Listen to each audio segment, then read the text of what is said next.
오래된 이야기입니다.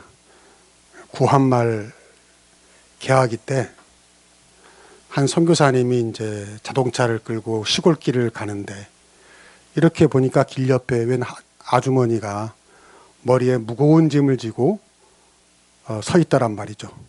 아마 요즘같이 겨울이었나 봐요. 얼마나 추워요.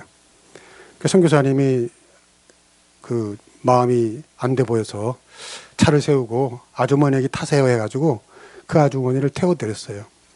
그리고 이제 한참 가다가 백미러로 이렇게 딱 보니까 그 아주머니가 차 안에서 아직도 짐을 머리에다 이렇게 이고 있는 거예요. 그래서 선교사님 보고 아주머니 이제 그 짐을 좀 내려놓으세요 그랬더니 아주머니가 하시는 말씀이 아유 내가 탄 것도 미안한데 감사한데 짐까지 맡기면 이거 미안해서 어떡하냐고 하면서 계속 힘들게 낑낑대며 짐을 지고 있다랍니다. 짐을 미안해서 못 내려놓는 건지 불안해서 못 내려놓는 건지 그건 잘 모르겠지만 바보 같은 짓이죠. 왜? 아니 어차피 차를 탔으면 몸이나 짐이나 다 맡긴 건데 또 그걸 자기가 들고 낑낑대니까. 근데 여러분 이게 단지 웃어 넘길 일만은 아닌 것이 때로 우리 신앙이 이렇다 이 말입니다. 예수 믿는다는 게 뭐예요? 비유하자면 예수님이 운전하시는 차 우리가 어떻게 탔다? 공짜로 탔다 그 말이에요. 내 인생을 예수님께 통째로 맡긴 거예요. 당연히 내 인생의 무거운 짐도 어떻게 한 거야? 다 맡긴 거죠. 그렇죠. 예수님이 그러셨잖아요. 수고하고 무거운 짐진 자들아 다 내게로 오라. 얼마나 위로가 되는 말씀이에요. 그래서 예수님께 왔어요. 여기까지는 좋아요. 근데 아직도 자기 짐을 자기가 낑낑대고 들고 있더라 그 말이에요. 예수님께 왔으면 짐도 맡겨야 되는데 짐은 내려놓지 않아요. 여전히 불안합니다. 여전히 걱정이 많아요. 여전히 근심에 쌓여 있어요. 여전히 염려 가운데 매여 살고 있더라 이 말입니다. 특히 새해가 되면 더 그렇죠. 그런 우리에게 오늘 성경이 말합니다. 15절입니다. 같이 읽어볼까요? 시작. 나의 앞날이 주의 손에 있사오니 내 원수들과 나를 핍박하는 자들의 손에서 나를 건져 주소서. 아멘. 제가 참 좋아하는 구절이에요. 나의 앞날이 주의 손에 있사오니. 이 부분만 한번 같이 읽어봅시다. 시작. 나의 앞날이 주의 손에 있사오니.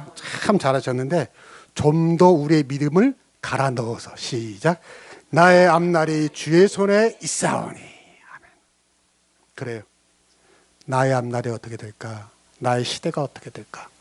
올 한 해는 어떻게 될까? 걱정과 염려가 닥칠 때마다 이 말씀을 되새기면 좋아요. 나의 앞날이 누구의 손에 있다? 주의 손에 있사오니. 이 말씀을 쓴 다윗이 지금 큰 고난 가운데 있습니다. 우리가 보통 다윗의 생애를 보면 크게 두 가지 시련이 있었는데 하나는 왕이 되기 전에 사울 왕에게 질투를 받아가지고 10여 년을 쫓겨다닌 일이죠. 또 하나의 큰 시련은 왕이 된 후에 자기 아들 압살롬이 반역을 해서 역시 도망다니던 일입니다. 근데 오늘 시편은 아마 아들 압살롬의 반역대로 우리가 생각이 돼요. 왜냐하면 지금 다윗은 몸만 힘든 게 아니라 정신적으로 영적으로도 힘들어요. 9절 10절에 보니 우리가 읽지 않았지만 9절 10절에 보니까 근심 때문에 눈과 영혼과 몸이 쇠하였다. 심지어 뼈가 쇠하였다. 우리 그러잖아요. 너무 힘들 때 뼛속까지 시리다. 그런 말이에요. 근데 몸만 그렇게 아픈 거 아니라 정신적으로도 고통해요. 11절에 보니까 모든 대적들에게 욕을 당하고 이웃이 배신을 하고 친구들이 자기를 보다가 못 본 척한다 이거예요. 돌아선다 이거예요. 왜 우리 그러잖아요. 자기가 잘 나가면 막 친구들이 많이 오지만 잘 안 되면 어떻게 되죠? 전화도 끊기고 연락도 끊기고 얼굴도 안면 그렇게 하고. 다윗이 지금 그랬다는 거예요. 왜 안 그렇겠어요? 보세요. 아니 아들이 반역을 해서 지금 쫓겨다닌단 말이에요. 그러니까 얼마나 사람들이 다윗을 비웃었겠어요. 저 모질한 놈. 그 전쟁 잘하고 싸움 잘하고 똑똑한 줄 알았더니 아들이 반란을 했네. 반역을 했는데 얼마나 다윗이 창피를 당하고 모멸감을 느꼈겠어요. 사방에서 자기를 죽이려 하는, 배신하는 자들로 인해서 불안하고 두렵고 걱정스러운 때입니다. 그런데 놀랍게도 오늘 시편은 긍정으로 끝납니다. 긍정으로.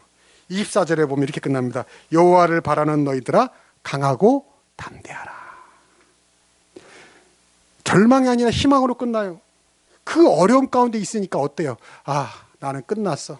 내 시절은 끝났어. 나의 시대는 끝났어. 나의 앞날은 끝났어. 못 살겠다. 틀렸어. 안 될 거야. 라고 끝나는 것이 아니라 어떻게? 여호와를 바라는 너희들아 강하고 담대하라. 강하고 담대하라. 불신과 의심이 아니라 강력한 믿음으로 끝납니다. 나는 여러분에게도 이러한 배짱이 있기를 축복합니다. 그 비결이 뭐예요? 아까 말씀드렸죠? 나의 앞날에 누구 손에 있다?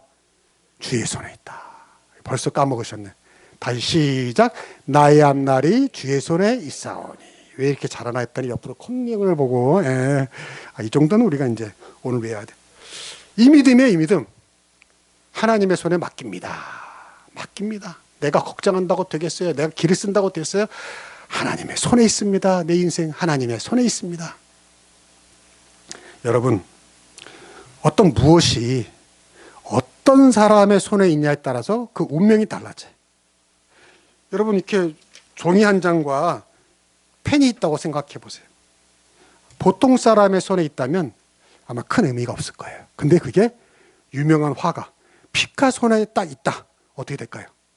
아마 그 별관의 종이 한 장이 수억이 될 수도 있고 수십억이 될 수도 있고 수백억이 될 수도 있는 거예요. 그렇죠? 누구 손에 있냐에 따라서 달라지는, 운명이 달라지는 거예요. 여러분, 음식점에 가면 종종 이렇게 그 집 맛집이라는 하나의 신호로 뭐가 붙어 있죠? 유명인들, 연예인들의 사인이 이렇게 많이 붙어 있잖아요. 여러분이 어떤 음식점을 갔는데 낡았어요, 오래됐어요, 별 볼 일 없는 것 같아요 라고 생각하고 이제 딱 앉아서 벽을 딱 보니까 사인이 있어. 누구? 전지현. 전지현의 사인. 잘 먹고 갑니다. 참 좋은 음식점입니다. 이렇게 딱 써있다고 생각해 봐요. 달리 보이죠. 야, 여기 유명한 데 모양이다. 모르고 왔는데 맛집인 모양이다. 막 이렇게 생각할 거예요. 안 그러겠어요? 그렇죠. 근데 여러분이 또 어떤 음식점에 갔는데 여기 또 사인이 있어. 잘 먹고 갑니다. 그럼 이때 뭐라고 써 있냐면 이성원 이렇게 써 있어. 이 웃음의 의미는 뭐지? 예. 그러면 이제 생각할 때, 야, 이 집이 정말 좋은 식당이다라고 생각하시겠어요? 그래도 한 두 사람이 아멘 하네. 아마 안 그럴 거예요. 이성원이 누구야? 응? 이성원이 누구야? 아마 그럴 거예요. 여러분, 똑같은 종이 한 장 펜이라도 누구의 손에 있냐에 따라서 운명이 달라진다고요. 여러분, 우리 하나님께서 피카소만 못하겠습니까? 전지현만 못하겠습니까? 그러면 여러분 안에 살면서 불안과 걱정과 염려가 닥칠 때마다 뭐라고요? 나의 앞날이 주의 손에 있사오니. 다시 시작. 나의 앞날이 주의 손에 있사오니.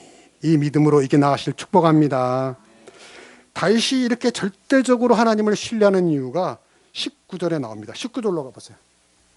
그 다음 넘어가서 같이 읽읍시다. 시작. 주를 두려워하는 자를 위하여 쌓아두신 은혜, 곧 주께 피하는 자를 위하여 인생 앞에 베푸신 은혜가 어찌 그리 큰지요. 여기 여러분이 오늘 꼭 기억하셔야 될 두 가지 좋은 은혜가 나옵니다. 하나는 쌓아두신 은혜. 따라합시다. 쌓아두신 은혜, 베푸신 은혜. 먼저 여기 쌓아두신 은혜는 뭘 말합니까? 지금 여러분에게 필요한 모든 은혜가 다 준비되어 있다 이 말이에요. 하나님이 다 쌓아두고 계신단 말이에요. 지금 여러분, 사람마다 형편마다 필요한 은혜가 달라요? 똑같아요? 좀 다르죠. 어떤 사람은 병이 치유되는 치유의 은혜가 필요해요. 어떤 사람은 너무 지금 이 물질이 공급이 급해서 물질의 은혜가 필요한 사람이 있어요. 당장 돈이 필요해 지금. 그런가 하면 어떤 사람은 아이디어가 필요해. 어떤 영감이 필요해. 지혜가 필요해. 지혜의 은혜가 필요한 사람. 그런가 하면 어떤 사람은 가정이 불화하고 깨지고 부서져서 인간관계의 회복의 은혜가 필요한 사람이 있다는 말. 여러분, 사람마다 형편 따라 그 은혜가 다 다릅니다. 오늘 지금 당장 필요한 은혜가 조금씩 달라요. 근데 여기 쌓아두시는 은혜라는 건 뭐냐면 그 꼭 너에게 필요한 은혜가 지금 여기 쌓여있다 그 말이에요. 우리에게 필요한 모든 은혜가 쌓여있는 줄로 믿습니다. 하나님이 다 쌓아놓고 준비하고 계신다는 말이에요. 근데 그 쌓아두신 은혜를 지금 받아가라는 거예요. 어떻게? 이게 중요해요. 어떻게? 여러분 잘 들으세요. 여기 쌓아두신 은혜라는 것은 모든 사람이 그냥 얻을 수 있는 은혜가 아니에요. 안타깝게도. 여기 앞에 한정했어요. 주를 두려워하는 자를 위하여 그랬습니다. 또 뒤에 보면 주께 피하는 자를 위하여 그랬습니다. 여러분 주를 두려워한다, 주께 피한다는 건 뭐죠? 주를 예배하는 것일 수가 있어요. 또 주께 기도드리는 것일 수 있어요. 또 주의 말씀을 두려워하는 마음으로 순종하는 것일 수도 있어요. 다 좋아요. 중요한 건 이거예요. 내가 가만히 있는데, 나는 가만히 있는데 감 떨어지길 기다리고 있는데 저절로 필요한 은혜가 오지 않는다는 거예요. 이게 참 중요합니다. 내가 아무것도 하지 않고 있어요. 그저 걱정 의심에 매여 있어요. 불안 가운데 바들바들 떨고 있어요. 근데 그 쌓아두신 은혜가 내게 오지 않는단 말이에요. 우리가 은혜를 얻고 복을 얻기 위해서는 아무것도 하지 않는데 하나님이 알아서 여러분에게 은혜를 주지는 않아요. 심각한 얘기입니다. 중요한 얘기입니다. 이 말씀을 더 쉽게 이해할 수 있도록 돕는 말씀이 있어요. 히브리서 4장 16절로 가봅시다.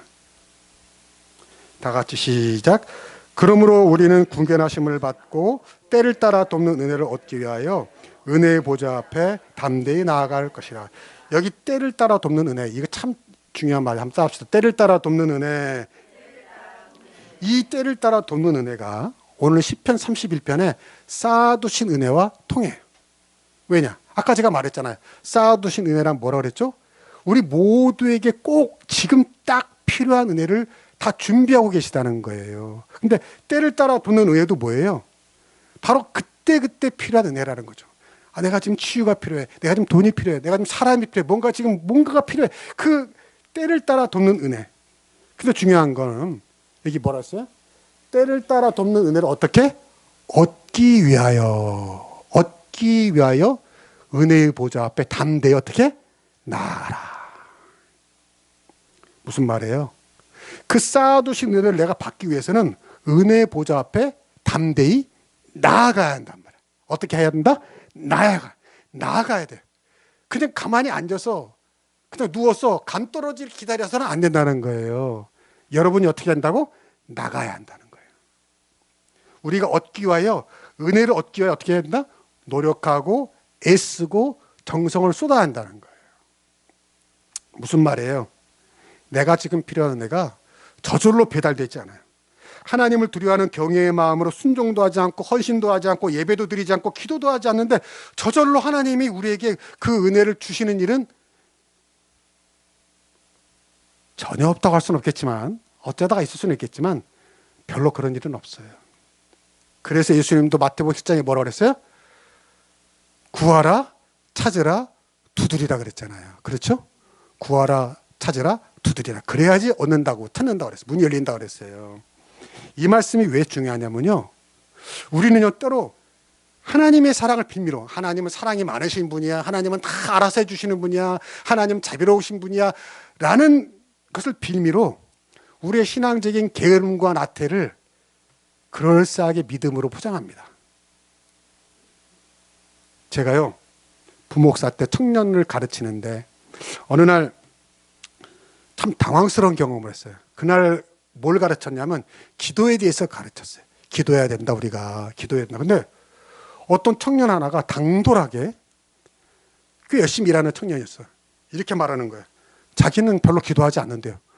아니, 지금 목사가 지금 기도해야 된다고 가르치고 있는데 청년 하나가 당돌하게 자기는 별로 기도하지 않는다고 해서 다 당황해가지고 쳐다보니까 왜냐 그랬더니 자기는 하나님을 믿는다는 거예요. 하나님이 얼마나 좋으신 분이고 자기를 사랑하시는 분인데 어련히 자기를 위해서 알아서 해주시겠지. 내가 뭐하러 기도하냐 이거예요. 내가 왜 하나님 귀찮게 하냐 이거예요. 제가 좀 순간 당황했어요. 이게 믿음이 좋은 건지 나쁜 건지 헷갈리더라고 내가. 근데 놀라운 건 그 비슷한 얘기를 나중에 또 다른 청년에게 또 들었어요. 이렇게 생각하는 사람이 많구나. 그 청년도 그래요. 아니, 하나님은 자기 완전히 믿는다는, 완전히 신뢰한다는 거예요. 그 좋으신 하나님이 나를 사랑해 주시고 다 알아서 해 주실 텐데 내가 뭐하러 기도하냐는 거예요. 여러분, 혹시 이 중에도 그런 분이 있을지 모르지만 만약 그렇다면 고치셔야 돼요. 완전히 착각입니다.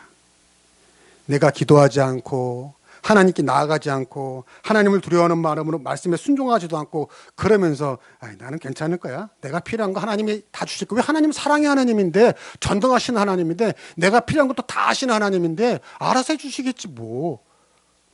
아니에요. 그건요, 자기 신앙적인 게으름과 나태를 그럴싸한 믿음으로 포장한 겁니다. 포장한 거예요. 이해되시죠? 무슨 말인지 아시겠죠? 오늘 성경은 분명히 말합니다. 내가 때를 따라 돕는 은혜가 필요하냐? 그러면 그 은혜를 어떻게 하기 위해서? 얻기 위해서.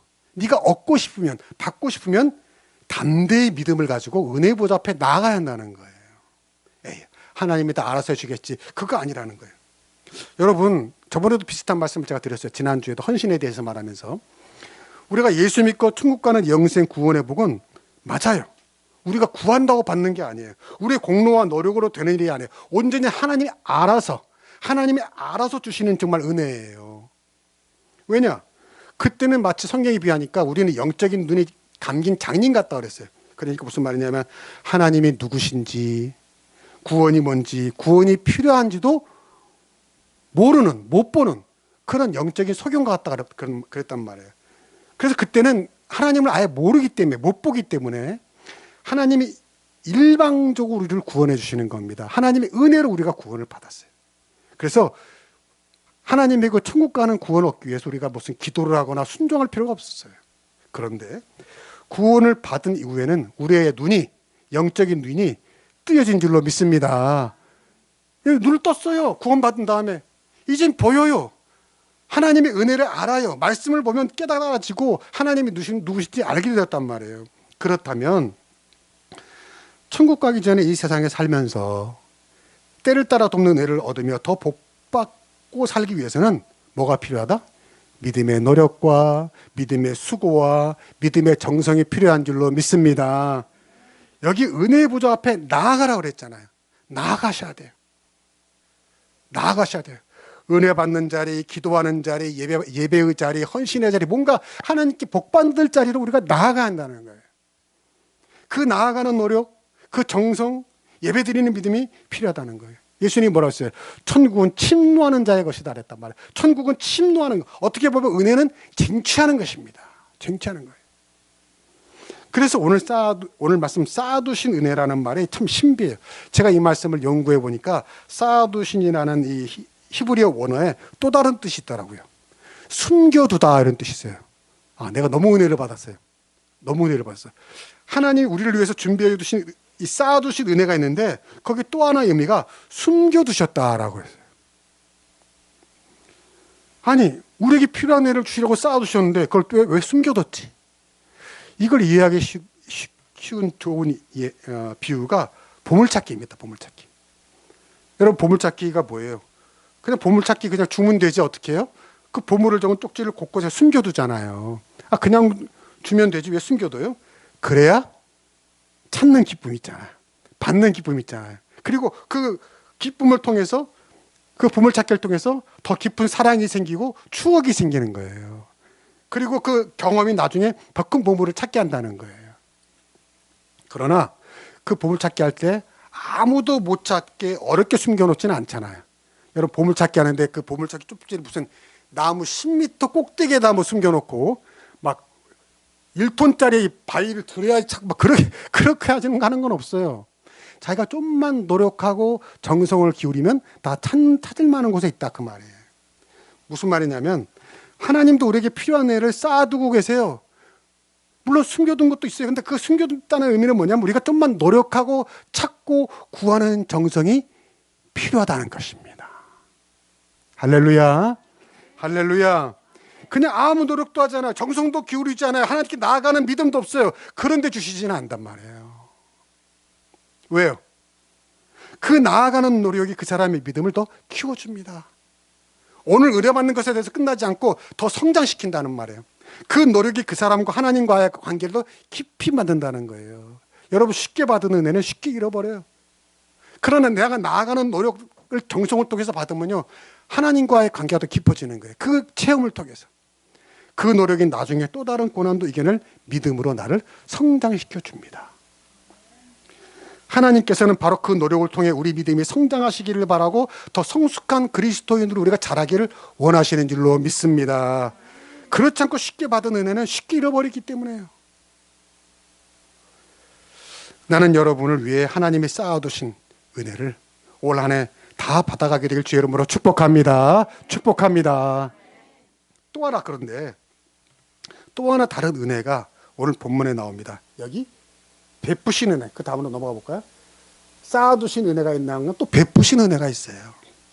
이 베푸신 은혜를 저는 이미 과거에 받은 은혜로 해석을 해요. 그러니까 쌓아두신 은혜는 뭐예요? 지금 필요한 은혜라고 한다면, 이 베푸신 은혜는 내가 과거에 받은 은혜, 그걸 기억하라는 거예요. 뭘 기억하라고요? 내가 과거에 받은 은혜, 하나님이 예전에 나에게 베푸신 은혜를 기억하고 감사하라. 그래서 본문이 지금 뭐라고 그러죠? 죽게 피하는 자를 위하여 인생 앞에 베푸신 은혜가, 시작, 어찌 그리 큰지요. 다시 시작, 어찌 그리 큰지요. 감탄하고 있어요.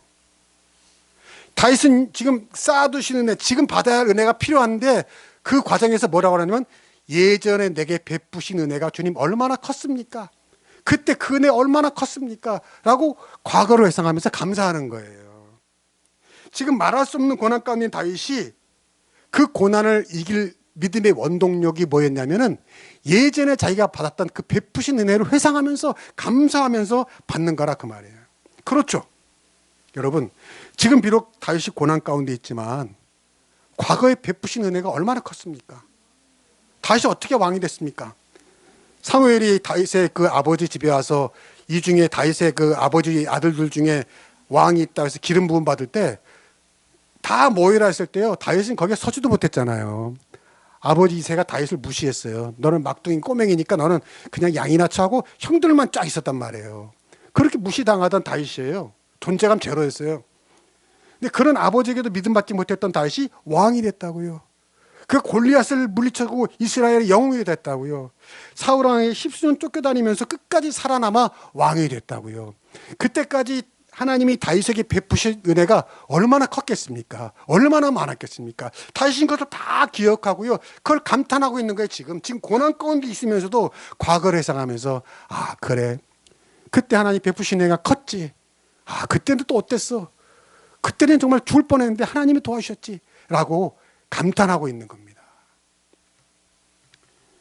그리고 그 은혜로 오늘 쌓아두신 은혜를 받게 되는 거예요. 여러분, 우리가 고난당할 때 신자들은 되게 두 가지 반응을 보이더라고요. 이 베푸시는 은혜에 대한 감사가 있는 사람들은요, 어려움이 닥칠 때마다, 그러니까 이 베푸신 은혜에 대한 감사가 없는 사람들은 어려움이 닥칠 때마다 하나님을 불신해요. 의심해요. 어려움이 닥치면, 아유, 내가 교회 나가는데 왜 이런 어려움이 닥치지? 아, 내가 봉사도 하고 헌금도 했는데 왜 내가 이런 고통이 나에게 있을까? 왜 힘든 일을 당하지? 이러면서 더 시험에 빠져요. 그 시험을 빠져나와야 되는데 그 시험의 수렁 속에 더 들어가요. 아, 내가 하나님인데 왜 이런 일이 생긴 거야? 이러면서 누가? 과거에 베푸신 은혜에 대한 감사가 없는 사람들이 그런다, 그 말이에요. 그런데요, 과거에 베푸신 은혜에 대한 감사가 있는 사람들은요, 똑같은 고난을 당해도 반응이 달라요. 아니, 내가 교회 안 나갔으면 어떨 뻔했어. 내가 교회 나갔으니까 이 어려움을 이길 수 있었지. 주님이 도와주셨지 하고 교회 나가는 것 때문에 내가 이 어려움을 이겼다고 오히려 감사하면서 이겨내더라고요. 내가 하나님을 믿어서 이 고통을 견뎠지. 내가 하나님을 안 믿었다면 나 이 시련 이겨내지 못했어. 난 포기했을 거야. 난 인생 끝냈을 거야. 내가 하나님을 안 믿었으면 어떡할 뻔했어. 하나님을 믿었으니까 그 피할 길도 주시고 감당할 능력도 주시고 이 말할 수 없는 고난을 이겨내고 내가 다시 일어났잖아. 내가 교회 안 다녔으면 어떡할 뻔했어. 이렇게요. 과거에 베푸신 은혜에 대한 감사가 있는 사람은요, 오늘 고난을 이겨내고 그 쌓여두신 은혜를 받으면서 극복해내더라고요. 나는 여러분에게 이러한 은혜가 있길 축복합니다. 쌓아두신 은혜, 베푸신 은혜에 대한 그런 은혜가 있어야 한단 말이에요. 저는요, 이 쌓아두신 은혜를 묵상하다가 우리 교회 대보름 윷놀이가 생각이 났어요. 무슨 말인지 아세요? 우리 대보름 윷놀이 잔치하면 또 회원권 줍준다고 하니까 어떡하죠? 앞에 상품을 많이 이렇게 쌓아두잖아요. 그럼 여러분은 다 올 때마다 오셔서 어떻게 생각하죠? 저 제일 크고 좋은 선물은 내 거야. 이렇게. 이제 올해도 아마 2월 달에 대보름 탈 텐데 여러분 찬조 많이 하셔서 더 풍성하게 선물을 쌓아둘 수 있기를 바랍니다. 아멘. 아멘 하신 분은 다 내야 돼요. 네, 큰일 났네. 여러분, 어때요? 오늘 또 보이세요? 보이세요? 이 앞에 여러분을 위해 하나님께 쌓아주신 은혜가 보이세요? 이 추운 날씨에 오늘 본문처럼 다윗처럼 하나님께 피하여 오신 여러분에게 때를 따라 돕는 은혜. 오늘 여러분 각자에게 필요하신 하나님이 은혜를 아시고 여기 쌓아두신 은혜가 보이세요? 여러분, 보이시는 분마다 다 받아가시기를 축복합니다. 안 보이면 못 받아가요. 안 보이면. 그러나 보이는 분은 다 받아가시길 축복합니다. 여러분 예배 끝나고 귀가하신 후에 제가 이렇게 성전을 돌아보다가 갖고 어떤 분이 뭘 잊어버리고 안 가져가는 게 있잖아요. 마치 그것처럼 내가 이렇게 성전을 돌다가 아이고 이거 하나님께서 김 집사님에게 준비하신 쌓아두신 은혜인데 안 가져갔네 이거. 이거 이 권사님한테 하나님이 쌓아두신 은혜인데 안 가져갔네 이거. 꼭 필요한 은혜인데 그분에게 라는 일들이 벌어지지 않기를 축복합니다. 올해는 매주 교회 오실 때마다 하나님 여러분에게 필요한 은혜를 다 쌓아두신다고 그랬잖아요. 그거 다 받아가셔서 한 치 앞을 알 수 없는 이 험난한 세상에 늘 걱정과 염려가 끊이지 않는 이 세상에서 그래도 오늘 시편의 결론처럼 강하고 담대하고 즐겁고 힘차게 기쁘게 살아갈 수 있길 주의 이름으로 축복합니다. 기도하겠습니다.